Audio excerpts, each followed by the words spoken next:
So here's a quick look at the Fisher Space Pen. There are actually loads of different varieties and designs that you can have from them, but this I've chosen is just the standard matte black bullet pen. I guess the best thing to start off with when you talk about this pen is the myth or the story about the NASA pen that's kind of constantly talked about that isn't actually true.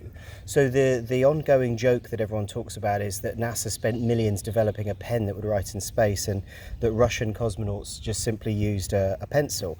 But it's a myth. It's not actually true. What actually happened was the Fisher company, independent of NASA, actually designed the pen themselves and then offered it up to NASA as a potential solution.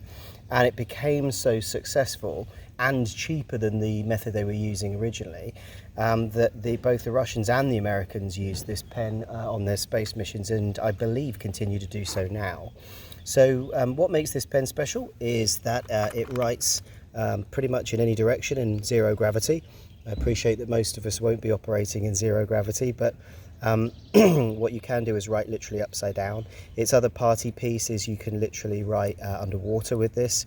It'll write on almost every surface, which is pretty awesome. It's kind of like a Sharpie.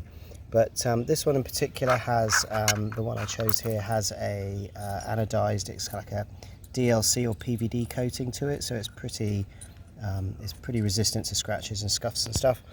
But once you've taken the lid off, he said doing it one-handed, yeah, you put the lid back on and then you're left with a kind of full-length pen that you can write with. The reason that it works is rather than using gravity, it uses a pressurized ink cartridge to write with. A couple of other things that I really like about these pens: they'll offer an engraving service for no money. It's for free for the first line of an engraving, which is super cool. And there's an enormous number of different designs and styles of pen that you can get from Fisher.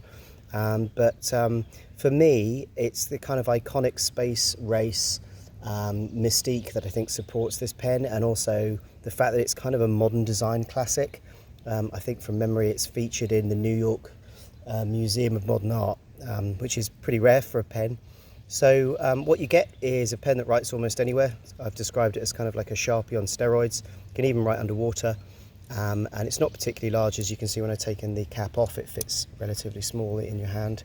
He said, trying to do it one-handed again. There's a wide range of different designs and styles that you want to go for, but they all start at around 40 bucks, which I think is pretty good value for money for a design classic with a heritage such as the pen that it has. They come in these kind of attractive little moon crater little cases with a nice little box on the outside for kind of remind you of the heritage of the pen. But there you go, there's a super quick look at the Fisher Space Pen and what makes it so awesome. If you like the review I've done, I review quite a lot of outdoor gear.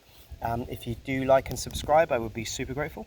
But there you go, and I'll put a link in the video to a full, more in-depth blog I've written.